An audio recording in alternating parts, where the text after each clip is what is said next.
Hey, what's going on, everybody? Okay, so really quick, there's something that I want to bring to light to you guys. A lot of us here in the United States, we don't know a whole lot about this.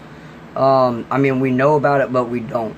You know, what I'm talking about is Syria. Here in the United States, mainstream media, CNN, Fox News, NBC, or MSNBC, NBC, whatever, any major news network here in the United States, you know, they're either talking midterm elections, impeachment, Russian collusion, fusion GPS. You know, it's very politically geared for what's going on here on the home front. But there's a lot of stuff going on with United States involvement around the world. And I'm talking about inside of Syria. If you guys have been on my channel for quite some time, you know that we talk a lot about what has happened in Syria in the past. With United States, you know, how we left where Trump wanted to pull out, you know, a lot of deep state, you know, stuff going on within the region that's actually causing us to stay in there. You guys remember when Trump said he was getting ready to pull all the troops out of Syria, ready to be done? Next you know, there's a chemical attack that recently happened. And there's two sides of the fence there, guys. A lot of people, you know, there's some people and mainstream media here in the United States will tell you that Bashar al-Assad did it. Trump will tell you, you know, Bashar al-Assad gassed his own people. But then there's the other side of the fence where there's a lot of people that may believe it was a staged attack.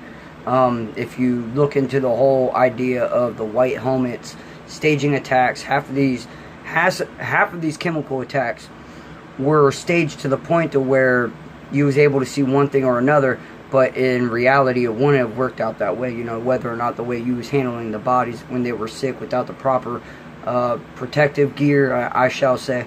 So we've talked a lot about that. And again, with everything that's going on mainstream nowadays, Syria is pretty much almost, it's not non-existent, but every once in a while, you know, they'll throw a sentence in there talking about Syria.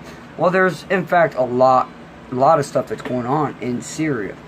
If you guys have been paying attention, you guys know Russia just recently moved, you know, two major Navy fleets into the Mediterranean. I think it's the biggest one since 2015. Now, you got to remember, Syria, Bashar al-Assad is dealing with his own civil war. Okay, and they're getting towards the end of the civil war. They're trying to drive out the jihadists. And they pretty much got most of it all liberated, except Idlib.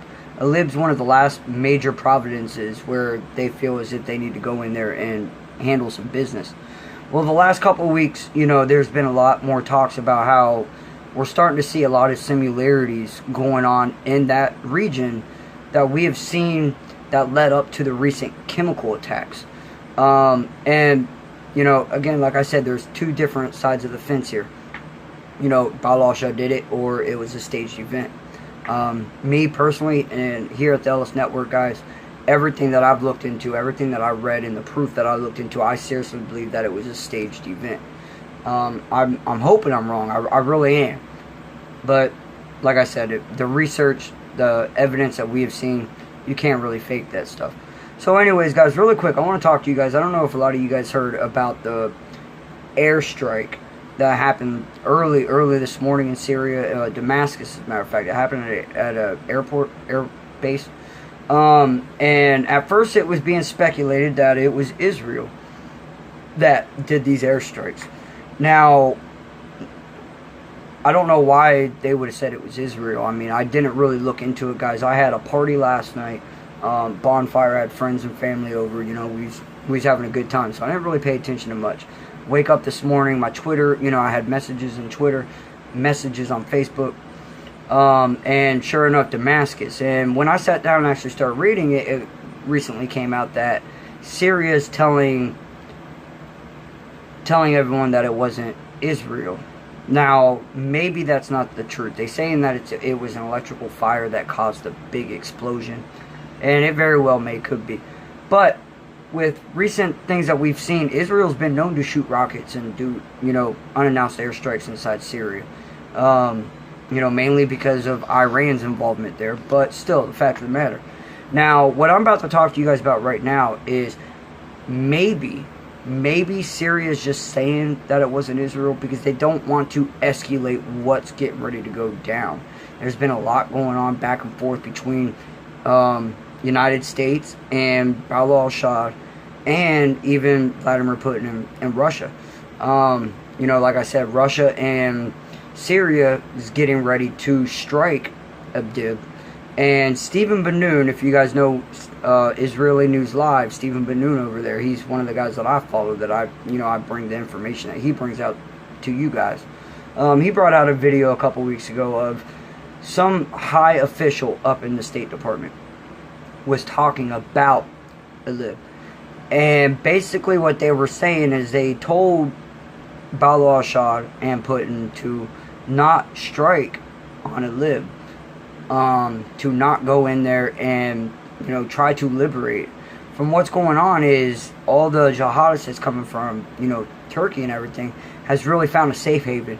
Is taken, you know, the city of Idlib, which is Syrian territory, and pretty much holding it hostage. And the United States is telling, you know, them to stay out of their own city.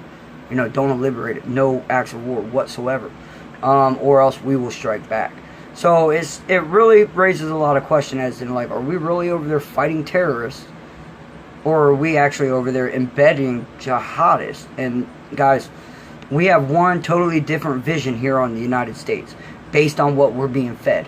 Okay, but if you talk and you read everything from the other side of the world, you know, you get a whole different ideology, a whole different, you know, insight on what's really going on over there.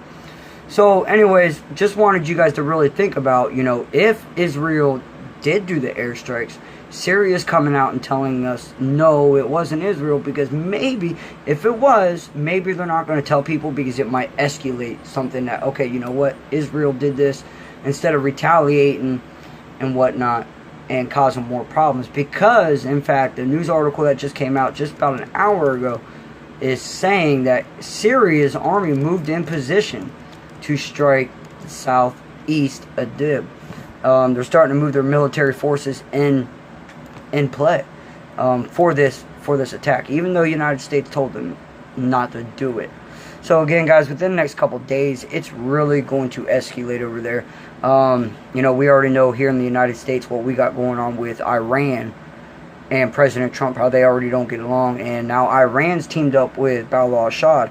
I think last week they signed an agreement to, after the war, Iran was going to help Syria rebuild its military.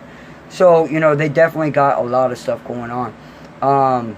And with Russia being over there, that's definitely going to put a lot of tenses, make it a lot more tense. And not only that, if you guys have paid attention to the past, what happened in Ukraine a couple years back with the coup, a lot of people will say that we here in the United States, John McCain, Lindsey Graham, they were actually the reason why the coup has pretty much happened, and it was U.S.-backed military that helped this coup succeed away from Ukraine to succeed away from Russia. So one of the Russian rebels, I believe it was, ended up getting killed in a bombing, something like that. So it's definitely gearing up. You know, Russia, and United States is definitely gearing up for a showdown. I mean, like, honestly, President Trump and Putin's cool, but, you know, it's the puppets in the background that's pulling the strings to the military. And that's why you got to kind of think about the military complex. President Trump, I mean, yeah, or just presidents, period, people that were elected in power to run the country, may not actually have the power that we have thought. Alright, guys, so I'm going to post an article in the description for any of you guys that are following the Syria problem, keeping up with it, the possibility of another chemical attack, and the possibility of it being blamed on Bashar al-Assad or the White Helmets. Again, if it happens, I'm sure we'll be able to, one way or another, network ourselves together to get it all figured out and find the truth out. You know, there's always three sides of the stories. There's his truth, his story, their story, and the truth of the story. So again, guys, the link will be in the description. Click on it to read it in its entirety, and I'll be seeing you guys later.